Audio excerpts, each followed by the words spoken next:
A three-time Olympic shooting champion walked up to Keanu Reeves at a Nevada gun range, looked him up and down and said in front of everyone that he didn't belong there. So Keanu picked up his old pistol and did something nobody in that room had ever seen before. The Nevada sky was pale gold that afternoon. Not the dramatic kind of gold you see in movies, just the quiet, fading kind that makes everything feel slightly more still than it actually is. Out on the edge of Reno, past the strip malls and the flat roads stretching toward the mountains, there was a low-profile building behind a chain-link fence. Simple sign out front. Ridgecrest Shooting Sports Club. No ballet. No neon. Just a gravel lot, a few rows of trucks and sedans, and the occasional muffled crack of a shot drifting out from somewhere inside. A dark SUV pulled in and parked near the far end of the lot. Not a flashy car. No custom plates. The man who stepped out didn't look like anyone in particular. Gray hoodie worn at the cuffs. Dark jeans. Baseball cap pulled low. He carried a single leather case. Old, scratched, the kind that's been around long enough to stop trying to impress anyone. No assistant. No security. Just him.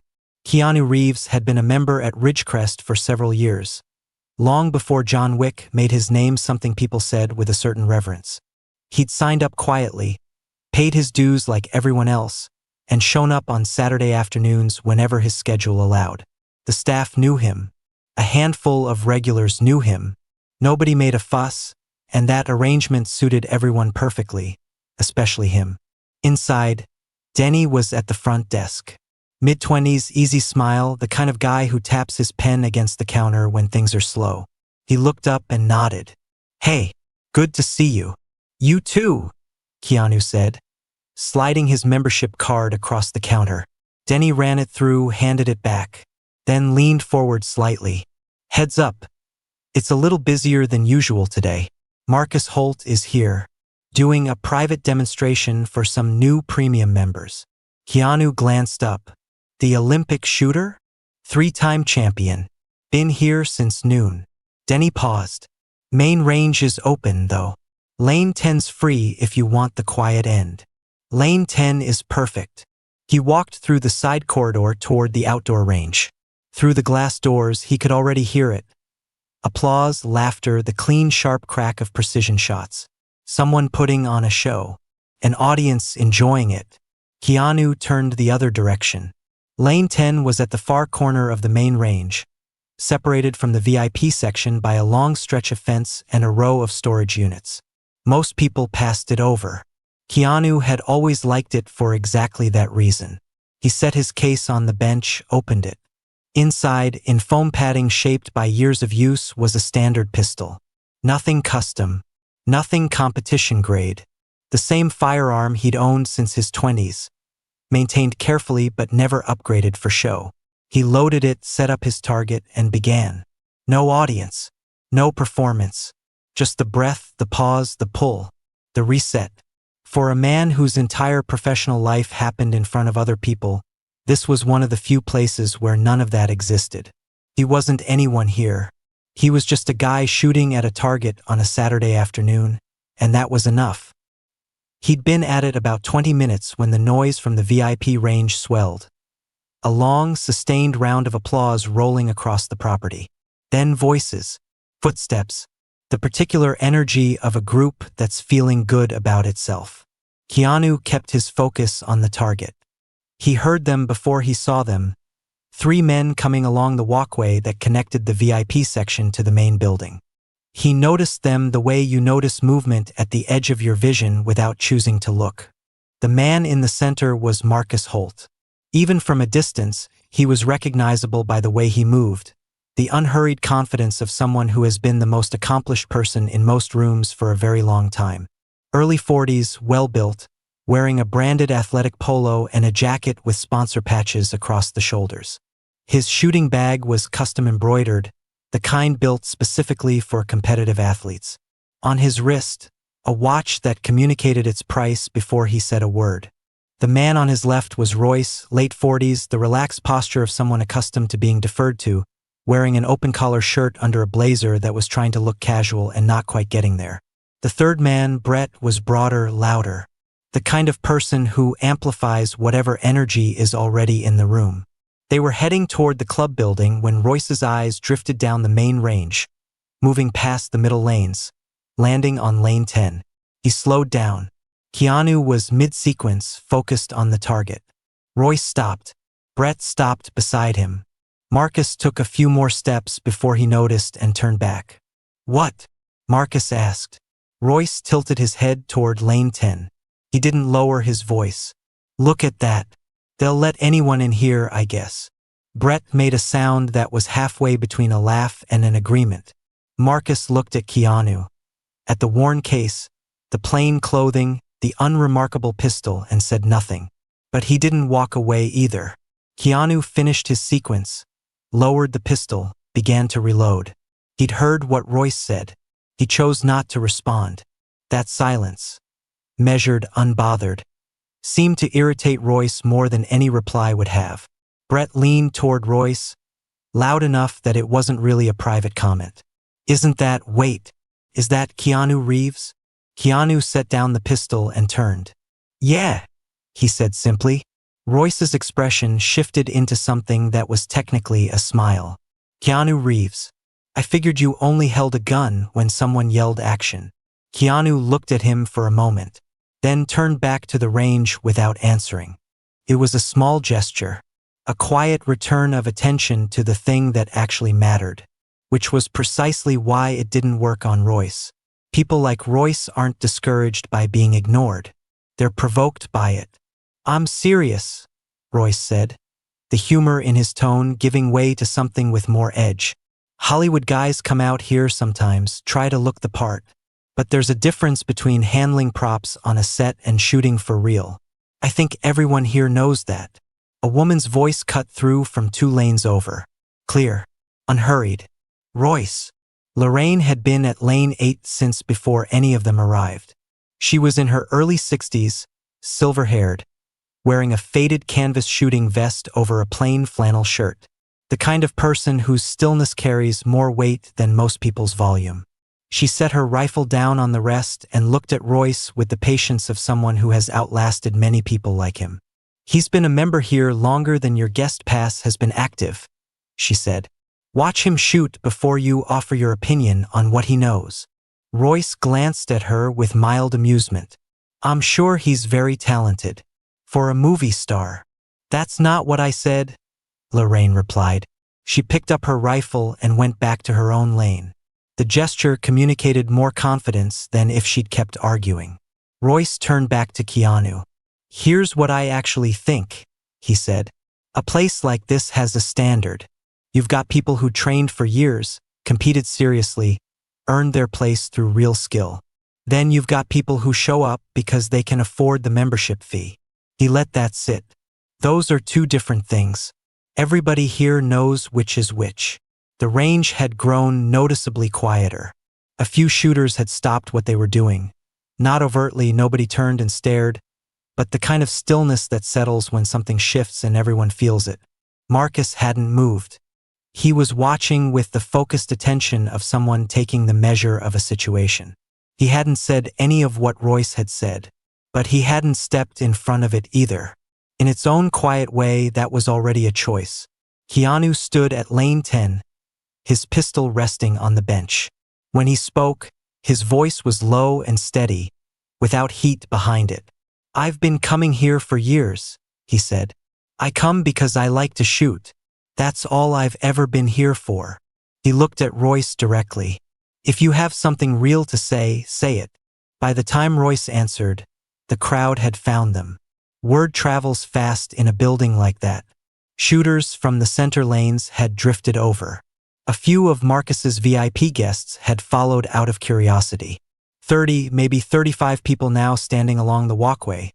Some pretending not to listen, most not bothering to pretend.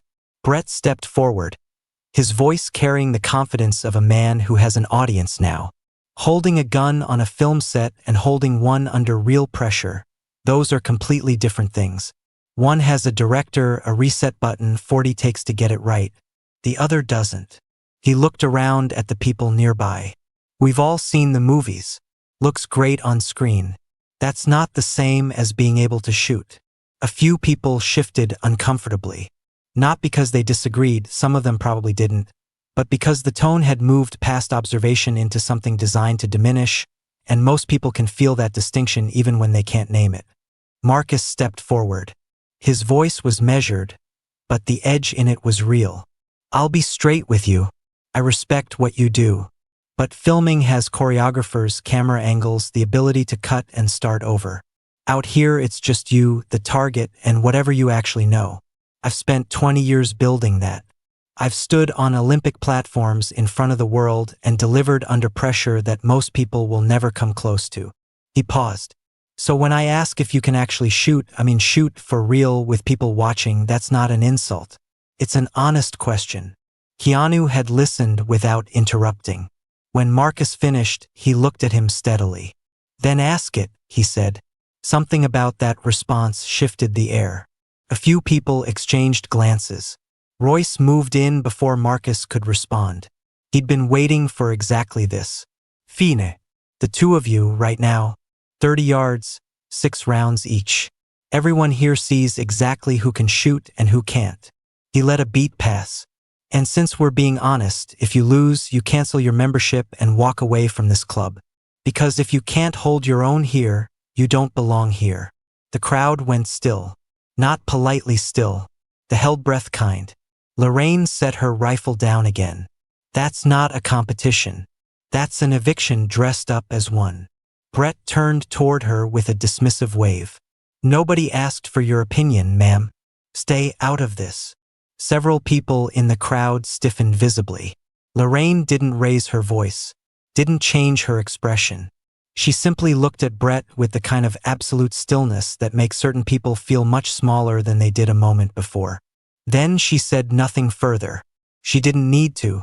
Calhoun appeared at the edge of the group.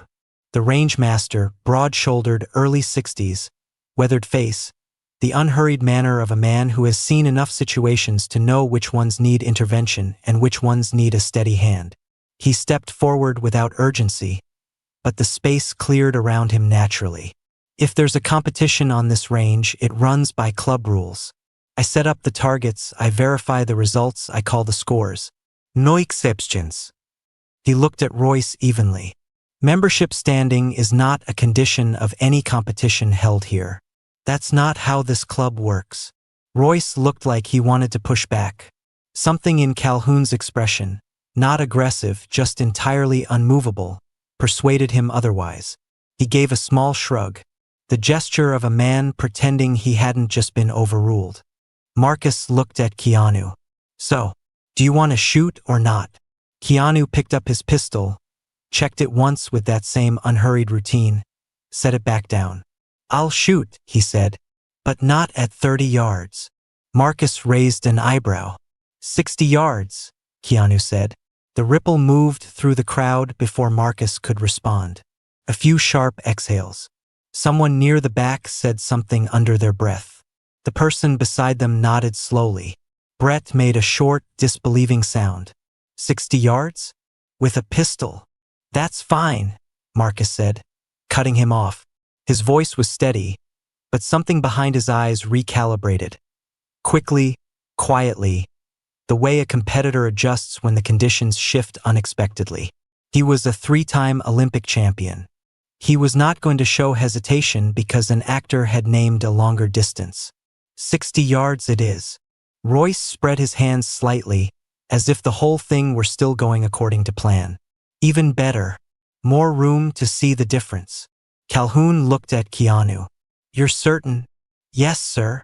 Calhoun nodded once, picked up his clipboard, and walked downrange to reset the targets. The crowd watched him go and rearranged itself while he was gone. Finding better sightlines, moving slightly forward, the quiet repositioning of people who have decided this is worth paying attention to. Lorraine moved to the edge of the lane nearest Keanu, kept her voice low. 60 yards is a long way with a pistol. You sure about this?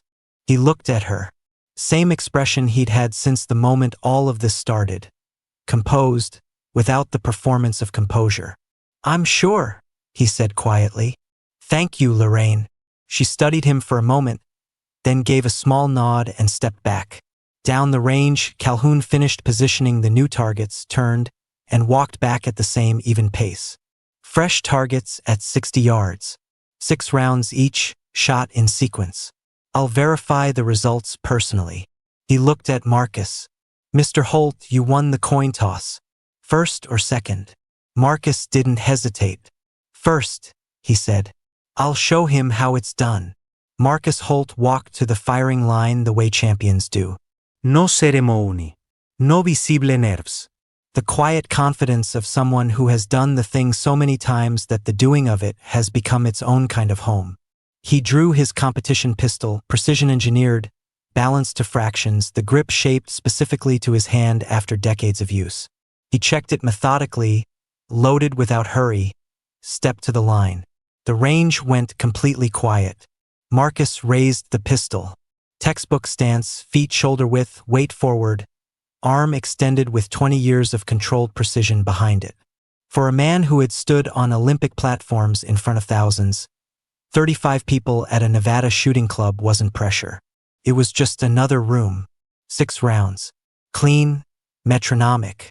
Each shot following the last with the mechanical reliability of a finely tuned instrument doing exactly what it was built to do. He lowered the pistol and stepped back. Face giving nothing away. He had done what he came to do, and he had done it well. Calhoun walked downrange, examined the target carefully, pulled the measuring tool from his vest, took his time, turned and walked back. 6 rounds. 5 in the bullseye, 1 just outside. Group measures 5.5 inches. Total score, 56 out of 60. Warm, genuine applause. 56 out of 60 at 60 yards with a pistol isn't a good score. It's an exceptional one, the kind that belongs to a very small number of people in the country. Several experienced shooters in the crowd nodded with real respect. Marcus accepted it with a modest tilt of his head. But his eyes moved immediately to Keanu. Royce leaned toward Brett and said something quiet. Brett smiled. Keanu picked up his pistol, the same worn, unadorned firearm from that scratched leather case, and walked to the firing line. Someone in the crowd made a low comment about the gun. A few people smiled. If Keanu heard it, he showed no sign. He stepped to the line and looked downrange. At 60 yards, the target was small, a distant shape at the edge of useful pistol range, the kind of distance where groups open up even for skilled shooters. He looked at it without expression. No visible calculación. Then he settled. No elaborate pre-shot routine. No adjustment of an expensive grip. He simply stood, raised the pistol, and breathed. One long, slow breath in. Halfway out. A stillness that seemed to come from somewhere deeper than concentration. He fired the first round. He didn't watch where it landed. Eyes on the target, focus unbroken. He moved into the second shot with the same unhurried rhythm. Then the third. There was something almost meditative about it. Not mechanical, not showy, but quiet in a way that drew people in rather than pushing them away. Each shot felt deliberate without feeling labored. The fourth, the fifth, the sixth. He lowered the pistol. The range was completely silent. Calhoun walked downrange again. This time, a few people in the crowd drifted forward without realizing it. The walk seemed longer than it had the first time. Calhoun reached the target, bent close, went still. He looked at it for several seconds longer than necessary. Then he reached for his measuring tool and used it slowly, carefully, as if he wanted to be absolutely certain before he said anything. He straightened up, turned around. His face, professionally neutral through decades of range work, carried an expression that the people at the far end of the range could read even from a distance. It was not the face of a man about to announce a routine result. He walked back at the same even pace. The quality of his silence on the return trip made the crowd go very still. When he reached the line, he looked at both men briefly, then addressed the group. 6 rounds. His voice was measured, but something underneath it wasn't quite as steady as usual. All 6 in the bullseye. Group measures 3.5 inches. A pause. Total score 60 out of 60. Perfect score. 1 full second of silence. Then the range erupted. Some people cheered. Some groaned they'd bet against it. Several experienced shooters stood with their mouths slightly open, looking at each other the way people do when they need someone else to confirm they saw the same thing. Lorraine pressed her lips together in what was clearly a smile she was keeping small out of long habit. Calhoun raised his voice slightly over the noise. In 35 years of running this range, I have not seen a perfect score at 60 yards with a standard pistol. He said it plainly, without embellishment. That plainness was what made it land. Not once. Marcus stood very still. His eyes were fixed on Keanu's target, on the cluster of 6 holes so close together they nearly overlapped, tight and centered, as though someone had been trying to put each shot through the same point. When Calhoun held both targets up side by side, the difference was visible from 20 feet away. Marcus's target showed excellent, championship-level shooting. Keanu's target looked like a different conversation entirely. Something moved across Marcus's face. Not defeat, not quite disbelief. The particular expression of a person who has just been shown something that requires them to revise a conclusion they were certain of. Royce had gone quiet for the first time all afternoon. Brett was frowning at the target the way a person frowns at something that isn't behaving the way it should. Then Royce found his footing. He straightened slightly, his tone carefully casual. All right, credit where it's due, he can shoot. But let's be honest. He's had access to the best trainers in the business, the best facilities, preparation that most competitive shooters in this country will never have access to. That's not what Marcus built over 20 years. You can buy excellent coaching, a deliberate pause. You can't buy that kind of dedication. A few people in the crowd shifted. The words had surface logic, and Royce was skilled enough to construct that surface quickly.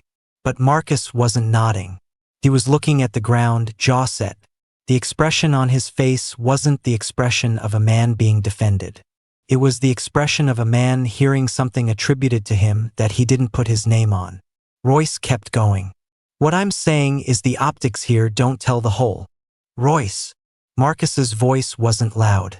It didn't need to be. Royce stopped. Enough, Marcus said. The word had no negotiation in it. I've been hearing you all afternoon, Marcus said quietly. I let it go on too long. That's on me.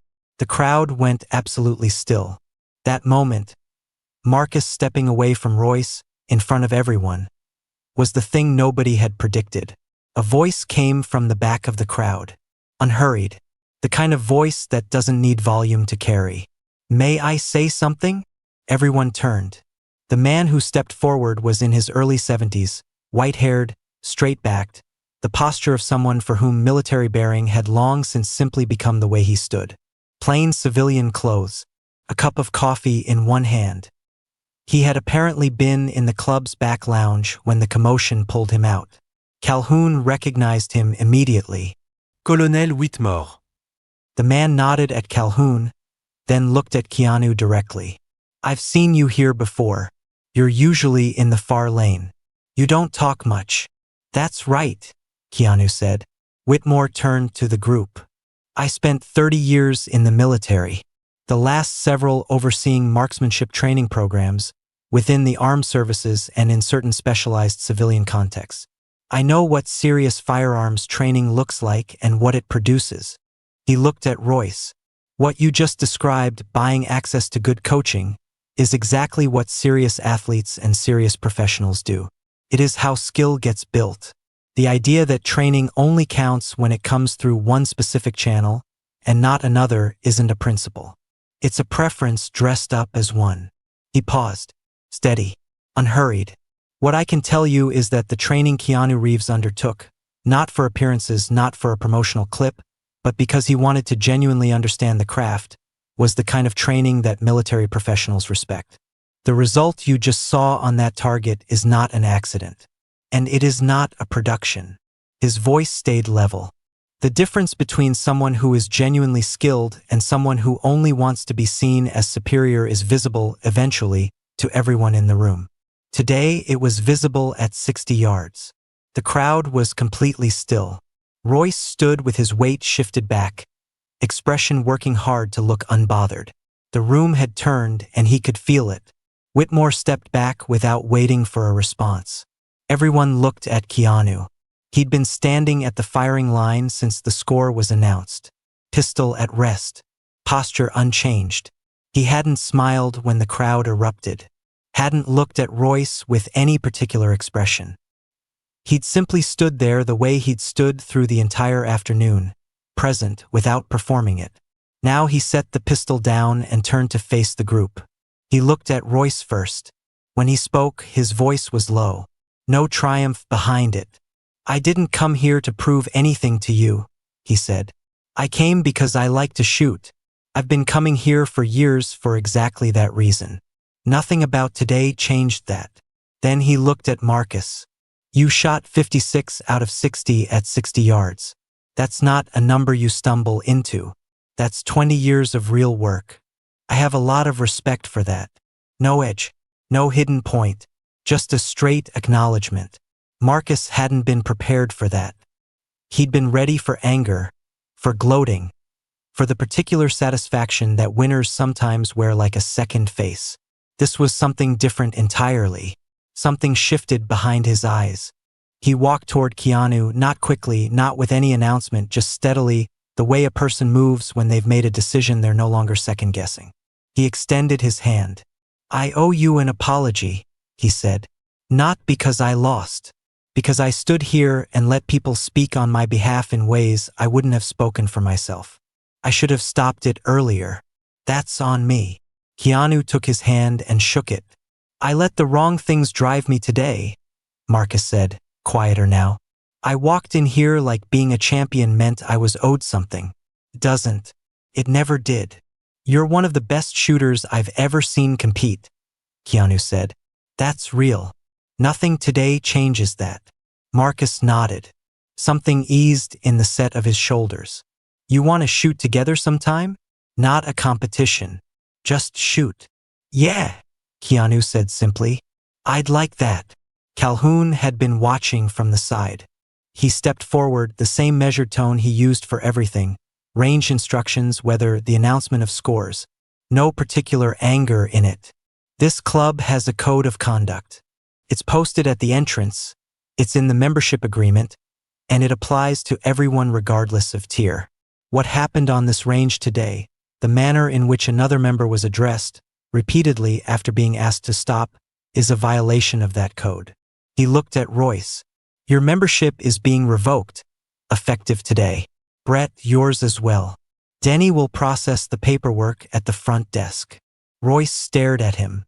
His expression cycled through disbelief, calculation, indignation, before settling on a cold composure that was doing only partial work. "You can't seriously." "It's already done," Calhoun said. The finality of it, no anger, no satisfaction, just a decision that had been made and wasn't being renegotiated, left Royce with nowhere useful to go. He looked around at the faces in the crowd. None of them offered him anything to work with. He picked up his bag, walked toward the exit without another word. Brett gathered his things and followed. Quietly, without meeting anyone's eyes. The door at the far end of the walkway closed behind them. Nobody said anything for a moment. Then Lorraine, from lane 8, looked at Calhoun and gave a small, level nod. He returned it.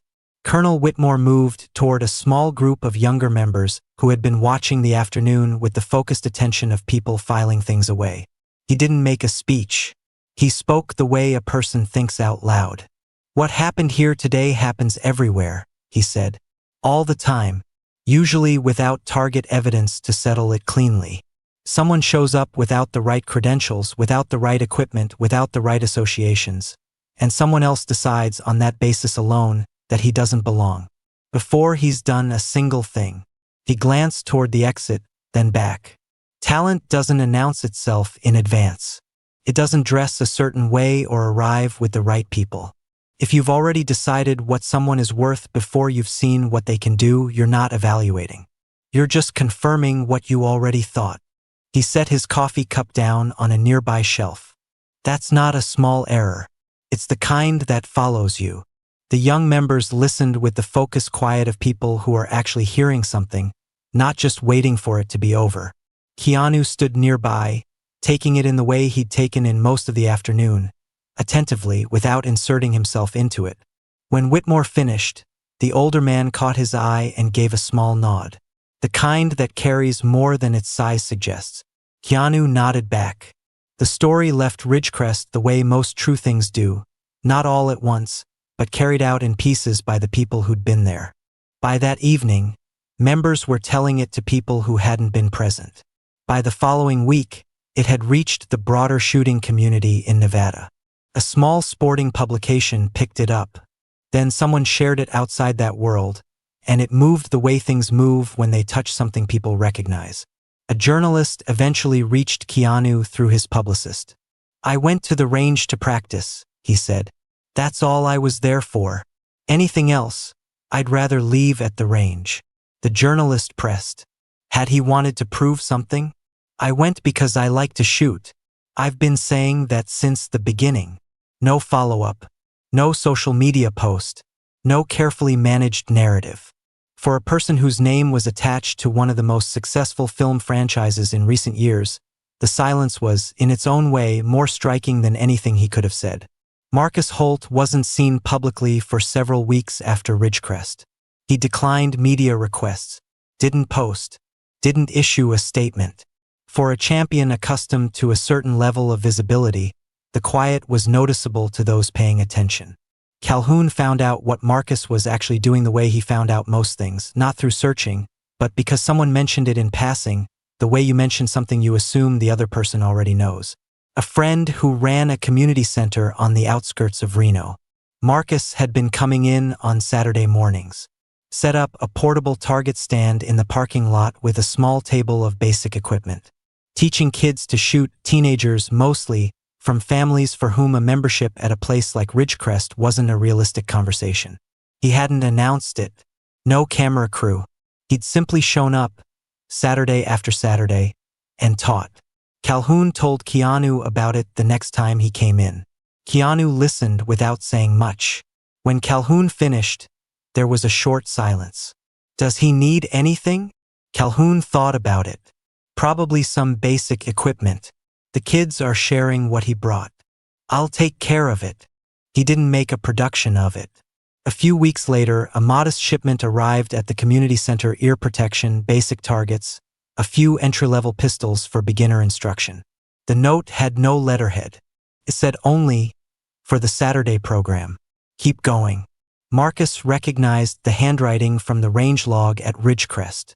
They met again at the community center a few months later. A Saturday morning, air still cool. The parking lot already half full of bikes and old sedans. Keanu arrived without announcement, parked near the back, walked over to where Marcus was setting up. Marcus looked up. He didn't look surprised.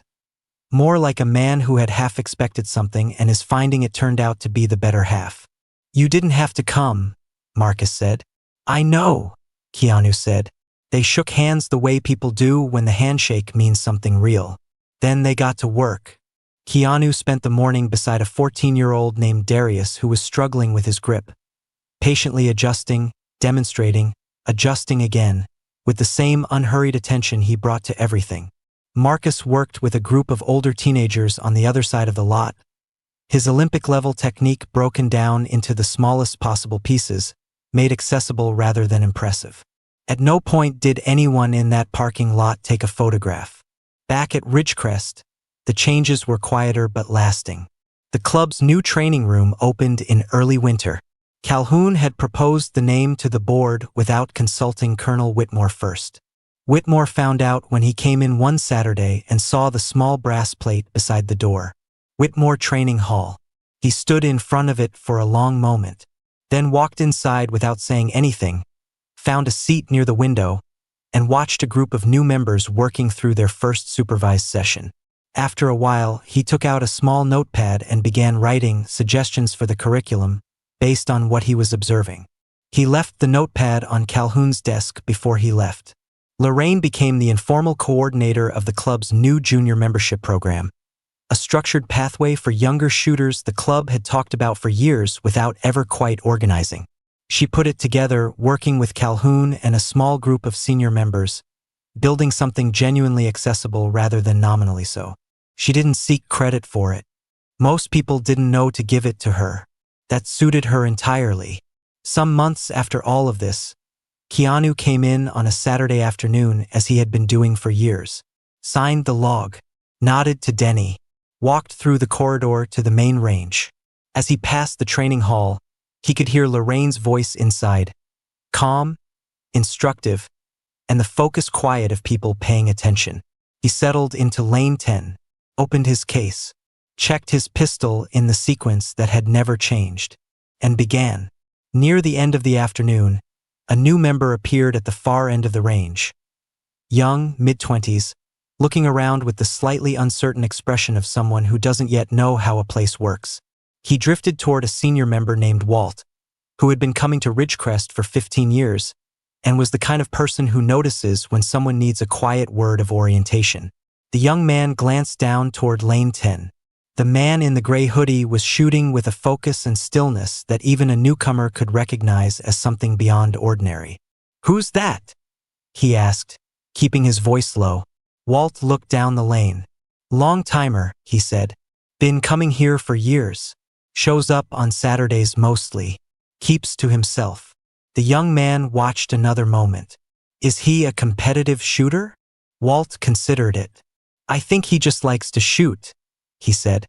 Later, at the front desk, the same young man stopped by. "The guy in lane 10. Who is he?" Denny glanced toward the range without looking up from his paperwork. "Long-term member," he said.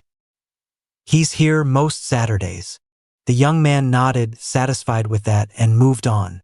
"I've thought a lot about that afternoon at Ridgecrest. Not the shooting, though the shooting was remarkable, but everything surrounding it. The way assumptions settle before a single fact has been established. The way a person's worth gets decided, in certain minds, by the label on their bag and the company they arrived with.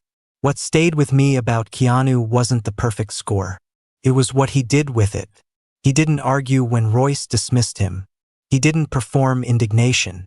He picked up his pistol and let the target answer. And when the target had answered, when 60 out of 60 at 60 yards was sitting right there in front of everyone, he didn't use it as a weapon. Most of us know how to win.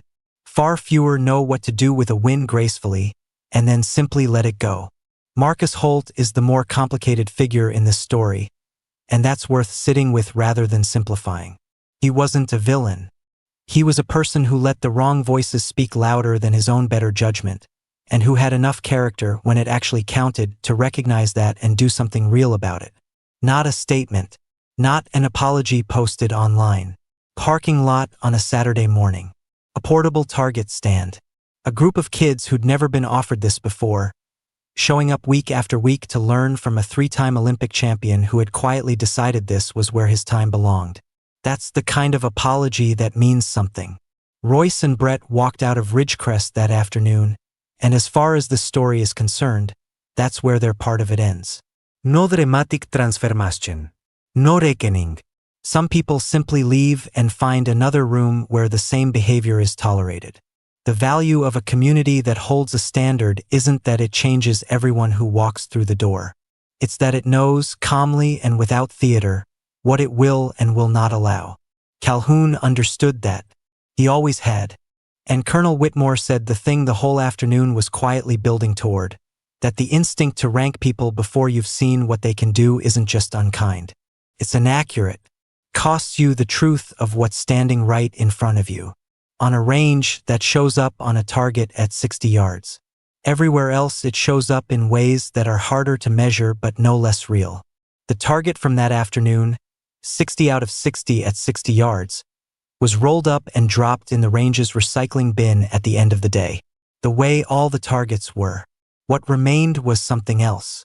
A training hall with a name on the door. A Saturday morning program for kids who needed one. A community reminded, in the most direct way possible, of what it was actually there for. And on most Saturdays, in lane 10 at the far end of the main range, a man in a gray hoodie showing up quietly to do the thing he loves. No announcement. No audience. Just the breath, the pause, the pull, the reset.